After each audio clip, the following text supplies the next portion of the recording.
Hi. I know we haven't spoken in a while. I'm really sorry about that. I've been dealing with some things, and personally, for some reason, I tend to distance myself as I struggle. It's not good. I need to work on it. But I'm trying to talk to you and feel better, but things are getting hard for me. But I realized I need you, I miss you, and I'm so happy that we have each other. So, I'm here to talk, if you would let me. First, I want to apologize. It's not right what I've done, disappearing and in silence. It's just, I've really been struggling. And I've known the whole time it's okay, especially when I'm always trying to comfort you, and I need to take my own advice and try and stay positive and look on the brighter side of everything. It's hard. I've come to some conclusions, actually. One of them is, that old saying of, that old thing about giving advice and not being able, you can give great advice to your friends when you have an outside perspective, and but for yourself, some reason you can't get over the simplest of issues. It's because we don't really communicate with ourselves anymore. We are kind of a passenger a little bit in ourselves, I tend to believe, because if I was fully in control of myself, I feel like I would just turn the happiness on all the time. Do you know what I'm saying? Why wouldn't I? Why wouldn't I just fix it? But I can't all the time. So, I've been doing a bit of that soul searching, going out for long walks and bike rides and time alone and trying anyway. And it's hard sometimes to be left in your own thoughts. It's always good to have another voice in your head keeping you in that conversation. But as painful as it is, I found that it's quite good to speak out loud, like I'm doing right now, talking at you. So I'm sorry for that, but it's very therapeutic, and I want you to try it. I want you to try it right now, actually. Okay? You can talk about anything you want that's been bothering you. I'll just listen. I won't ask you about it if you don't want me to. Okay? Please. Mm-hmm. Please go on. Yeah. Come on. It's okay. Is that the thoughts in your mind today? Yeah? Well, does it feel better to tell me to get it off your chest? Probably does, right? It probably feels better for another reason. It's just to get it out of yourself, okay? Off your chest, out of yourself, Same thing, right? Put it somewhere, store it somewhere and forget about it for now, and like know that, it's a part of you that you're dealing with. And I just know that feeling, But what I meant to say is, we have conversations with other people and we can talk through the issues. But with ourselves, it's very difficult because we're tied down by all of our own emotions, and we don't realize, you might have a friend or a person in your life where they're struggling with something so mundane, or it's something you can't really comprehend. But you gotta understand that your anxiety might be the same, to them. They just don't get it.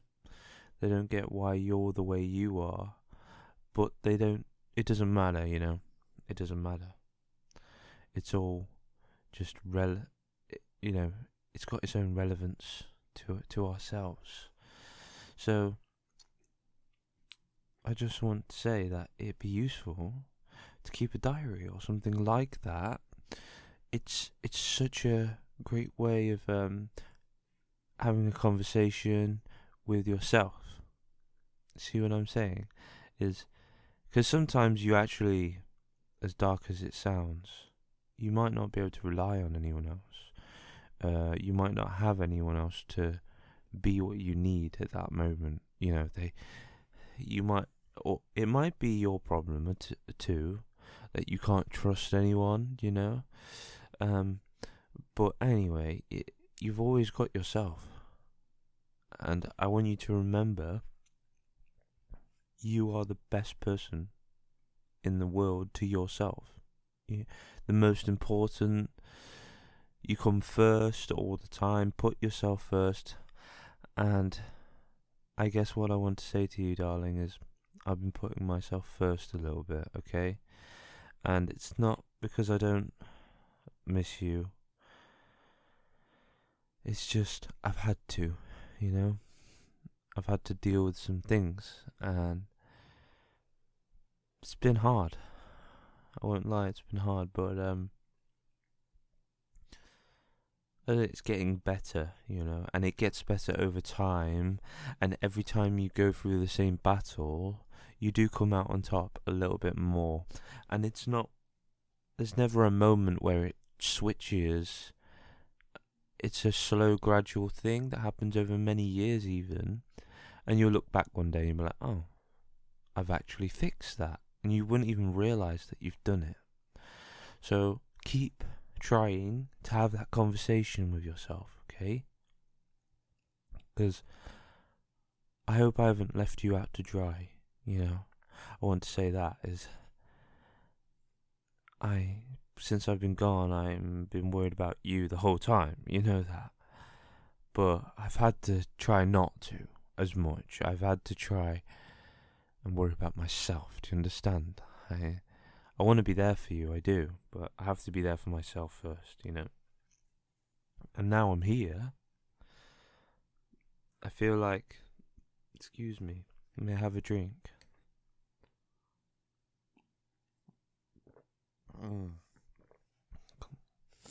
Nothing like coffee in the morning.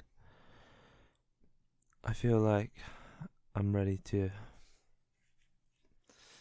be a person I want to be for the people around me, okay? Because you've always given me so much affection, so much praise, so much appreciation, and sometimes I worry that I'm not giving enough back.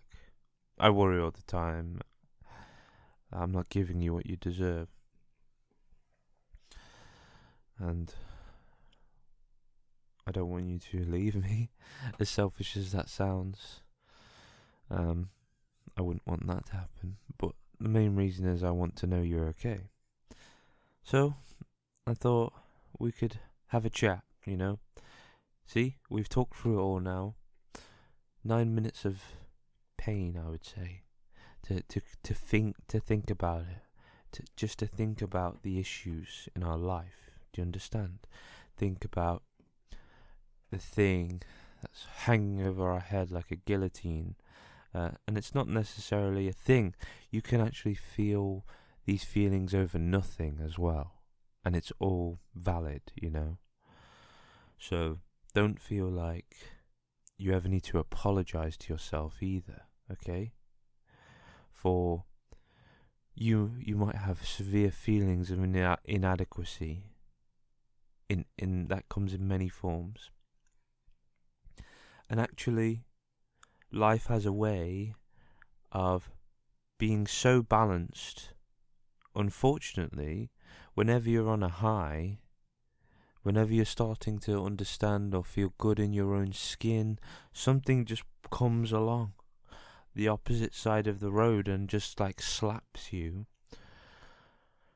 and says like no thanks, like you won't be feeling this good today, and here's all the reasons why,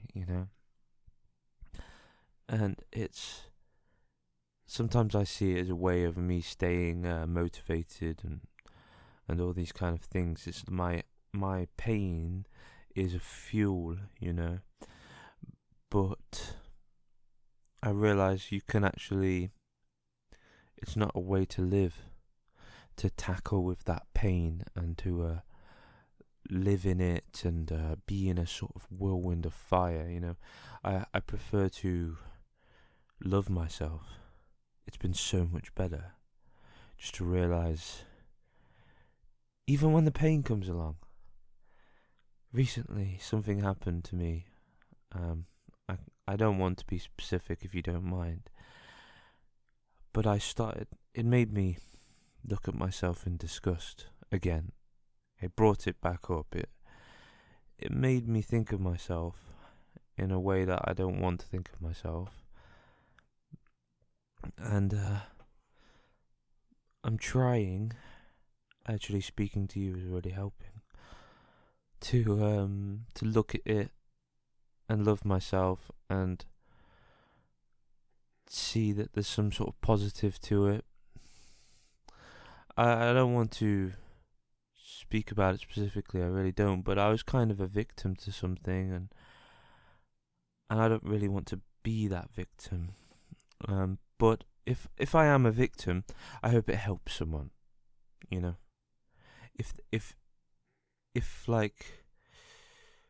If bullying me helps, if putting me down is useful to someone else, then I suppose it's actually not that bad. But the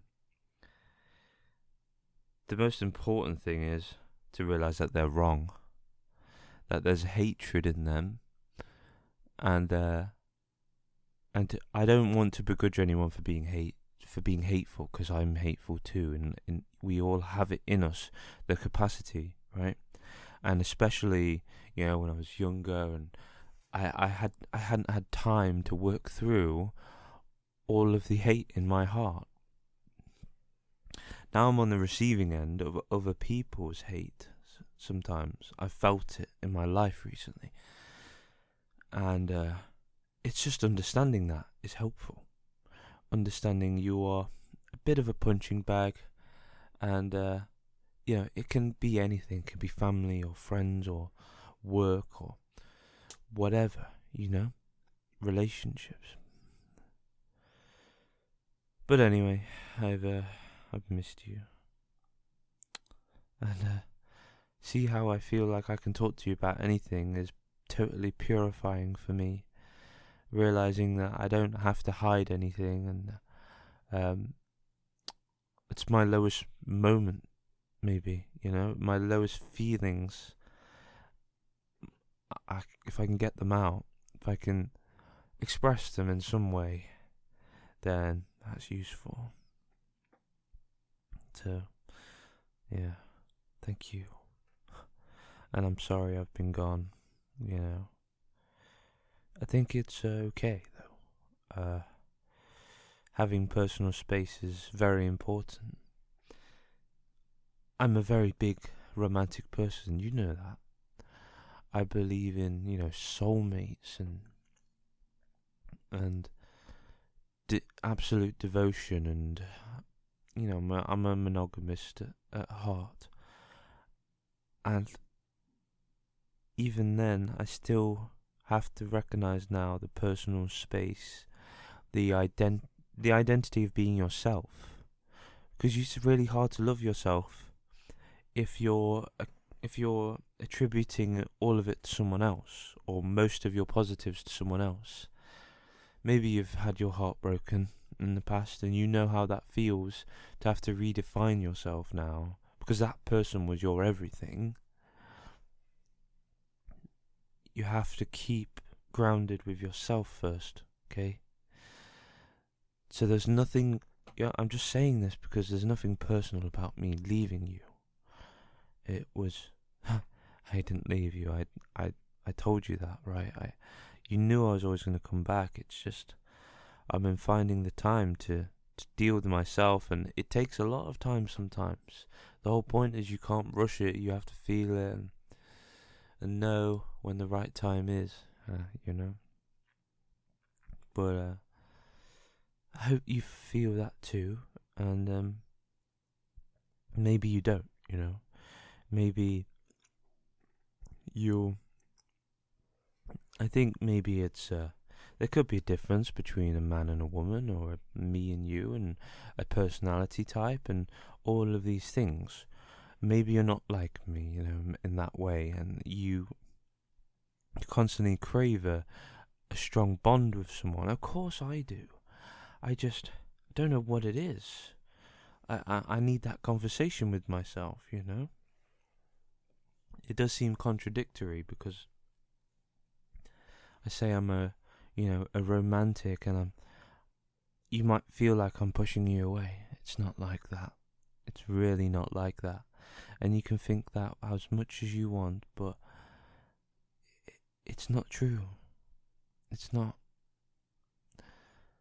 It's personal space, it's individuality, because when we felt pain now, like a heartbreak in our life, you realise your body steels itself, and you never want to feel that again. So when you start to, meet someone else you care about, me and you, it's hard for me to let you in and put my heart on a platter, and say, here you go.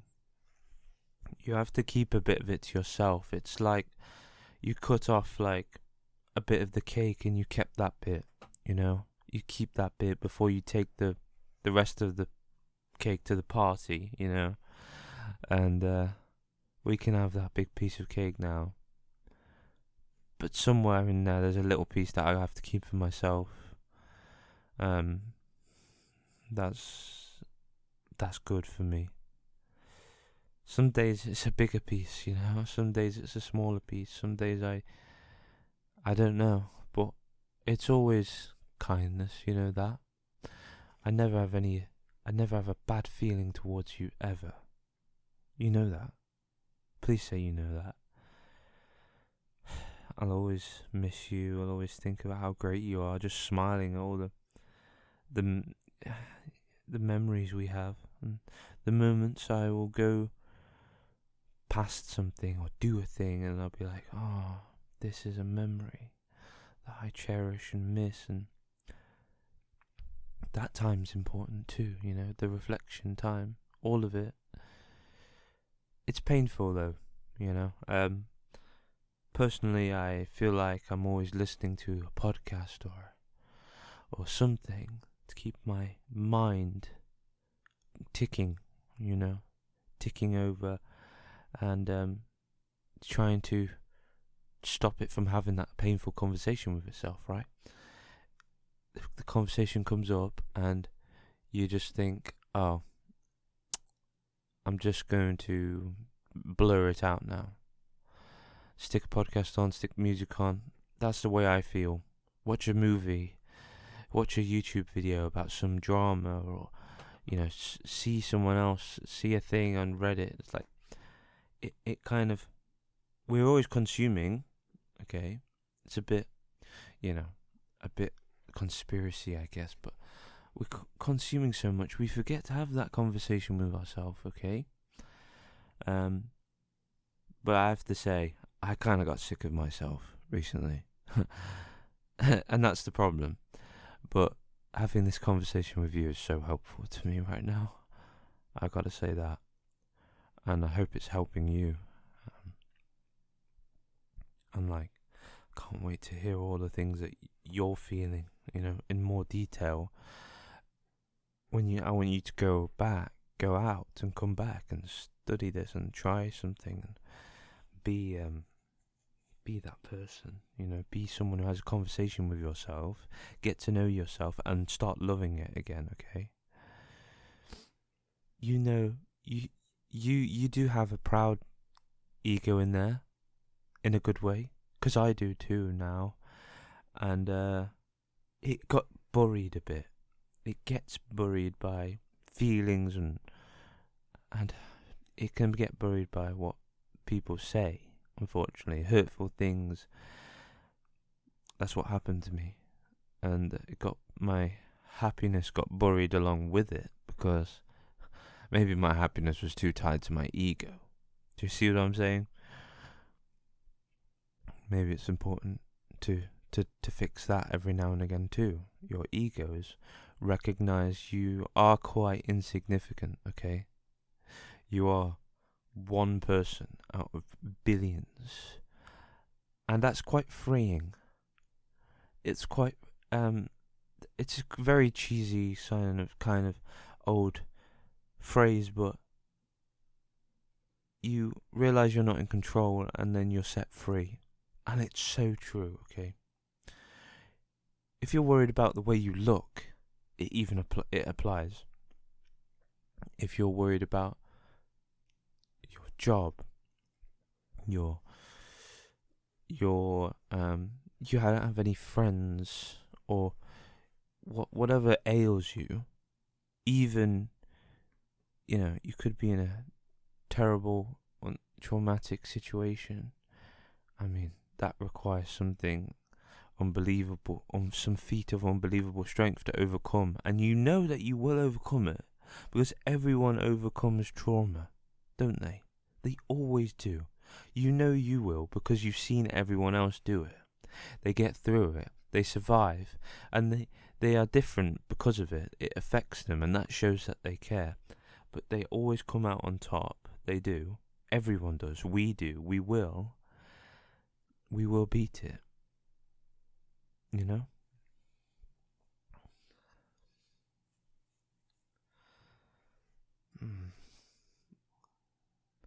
thinking I might go and grab us some food. Don't know what you fancy today. I've been trying to, as part of all this self-help shit, trying to eat a bit healthy, but I don't care today, I think loving yourself, ironically, is eating. This is the thing. Loving yourself is eating healthy, and loving yourself is also eating like shit and just treasuring. It's all good. It's all different ways of loving yourself. You never stop, and it doesn't mean you suddenly throw the diet out the window, or and do the opposite. Is go hardcore on a diet or something, and never take a gram of fat in your life, or whatever it is. Whatever this applies to. It's loving yourself comes in so many ways. Make sure love is at the center of everything you do. I would say, though, it's kind of cheesy. Make sure love is at the center of everything you do. So, I don't know why I'm thinking about getting some hoagies, I believe the Americans call it, hoagies. Just some Subway, a nice big sandwich with, whatever you want on it, customize it. And actually, maybe, as kind of pathetic it is to say, whatever's on that sandwich, you can have whatever you want on a sandwich, right? You can actually kind of express yourself in a sandwich a little bit.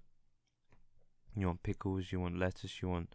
What kind of meat do you want? Cheese, do you want it warm? Do you want it hot? Do you want cheese, I said cheese twice. Maybe I'm definitely having cheese today. But I think it changes every day, right? You ever go into... Maybe sometimes you like to get the exact same order. I mean, that's fair enough. But sometimes you feel like you want to experience a little bit of something, or change something up, and you're adjusting. Even when you're building a sandwich, your life is adjusting itself. And it might even be your body craving a certain nutrient or something. But when you're thinking about it, you're already on the path. It sounds very silly, but when you're thinking about what kind of sandwich do I want, You're loving yourself in that moment, okay? You're asking yourself, you're having that conversation. That's what's so great about food, and why I think it's a good way to love yourself is to enjoy a bit of food. So, what are you gonna have? What do I fancy right now? I kind of fancy some pastrami sort of roast beef type thing with like sauerkraut. Do you know what I mean? And like some melted cheese on it. Maybe a few olives, pickles. I do like sweet corn as well, because it's I don't know, big fan of sweet corn. But in a sandwich, kind of. That sounds good. Oh no, now I'm hungry. Good job then. You wanna come with me then? Let's get some air. Air is very good for helping your, mind circulate and think. And you wanna take a little walk with me? Yeah. Good. Don't worry. This one's on me. I'll get this one. Really missed you, by the way.